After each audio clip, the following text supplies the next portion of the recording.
There are some cases that just stick with you. You know, they get under your skin. And the disappearance of Kyron Horman is absolutely one of them. For 15 years, this story of a 7-year-old boy vanishing from his school has haunted the Pacific Northwest. So today, we're going to dive into this long, cold case because new developments are bringing it right back into the spotlight. We're going to look at how 21st century tech might finally answer 15 years of heartbreaking questions. Really, this whole thing boils down to one chillingly simple question. What on earth happened to Kyron? For so long, there were just no new answers. But that's changing. This 15-year-old mystery is getting a full-on 21st century update. Investigators are now using modern technology to go back and re-examine every single piece of evidence they've ever collected. And let me be clear, this isn't just some look back at an old case file. The search is very, very active. There is still a $50,000 reward on the table for any information that finally leads to a resolution in Kyron's disappearance. So the stakes here, they're still incredibly high. Okay, so to really get a grip on where this case is headed, we have to go back, way back, to where it all began. Let's walk through the timeline of that Friday morning, June 4th, 2010. It all started as a totally normal school day. There was a science fair, the school was buzzing with parents and students.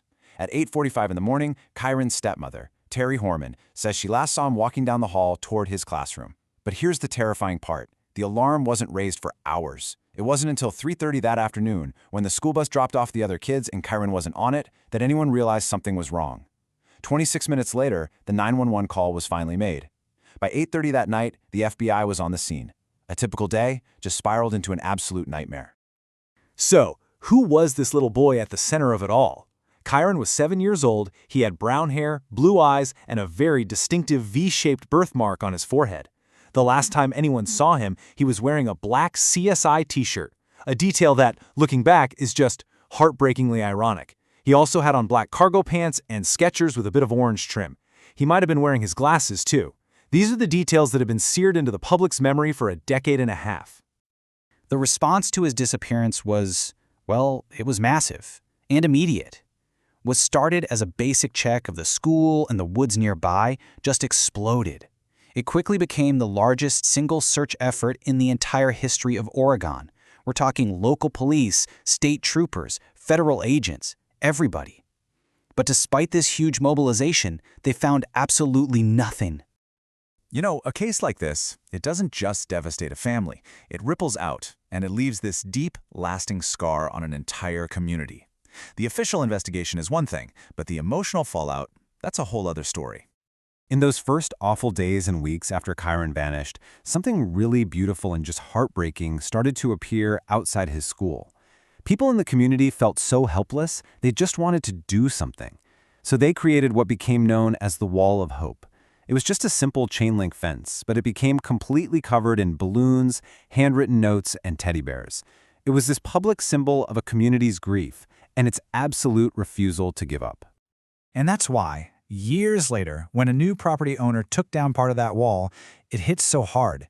Kyron's mother, Desiree Young, said it perfectly. She said, "They took away their hope, and I think it's wrong." It's just a gut punch of a reminder that for this family, this isn't some old story. It's a wound that has never been allowed to close. So, when you have a case like this with no body, no real crime scene, and a lot of official silence from law enforcement, well, that vacuum gets filled. It's been filled with 15 years of questions, theories, and intense public debate. And it all comes down to this one single question that cuts through all the noise. It's the question that has haunted his family, the investigators, and really a whole generation of people in Oregon. What happened to Kyron? How does a 7-year-old boy just disappear from inside his own school? Over the years, the public conversation has kind of settled on a few main theories. One idea is that Kyron just wandered off into the thick woods around the school and got lost. Another is that he maybe got trapped somewhere inside the school building itself, in a crawl space, or somewhere that searches missed. Then there's the stranger abduction theory, that someone took advantage of the open door policy at the science fair. And finally, a lot of public suspicion has fallen on his stepmother, Terry Horman. Now, and this is super important, while people debate these theories online all the time, law enforcement has never, ever officially named a suspect in this case. And that brings us right back to today. After 15 years of hitting brick walls, investigators are trying a whole new strategy. They're hoping a digital review can spot a clue that maybe human eyes have missed all this time. I want you to try and picture this. The Multnomah County Sheriff's Office is taking on this absolutely massive project. They are digitizing the entire case file. We are talking about thousands and thousands of pages of police reports, witness interviews, crime scene photos, evidence logs, everything, all of it, is being scanned and put into a modern, searchable database. So what's the point of all this scanning? Well, once it's done, the entire digital file is being sent to the FBI's Elite Behavioral Analysis Unit, the BAU. Yep, the famous criminal profilers. Their job is to analyze everything, the statements, the evidence, the behavior, and compare to patterns from thousands of other cases nationwide to see if they can find a new angle. It's literally a fresh set of the world's best eyes on a very old, very cold case. So here's the new game plan, right? It's a very methodical, step-by-step process. Step 1, digitize that mountain of paperwork. Step 2, hand it all over to the FBI's Behavioral Analysis Unit for a deep, deep dive. And finally, Step 3, take whatever new findings they have to the District Attorney's Office for a final evaluation. This whole thing is designed to breathe new life into the investigation. And this isn't just some side project. The sheriff in charge, Nicole Morrissey O'Donnell, recently made it crystal clear this is a top priority. She said, quote, "We have never stopped searching for Kyron. We remain steadfast in our commitment to bring resolution to this case for Kyron, for his family, and for the community." That's a powerful statement of purpose right there.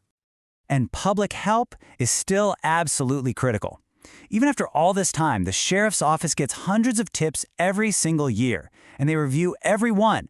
So if you or anyone you know might have a piece of information, no matter how tiny or insignificant it seems, that tip line is always open. It's a number worth sharing, because that $50,000 reward is still on the table, just waiting for that one call that could change everything. So, that's where we're left. 15 years have gone by. 15 years of searching, of grieving, of wondering. A family has been trapped in this unbearable limbo for a decade and a half. So the big question is, with these new tools and this renewed determination, could a digital search for a ghost finally uncover the truth and bring Kyron Horman home?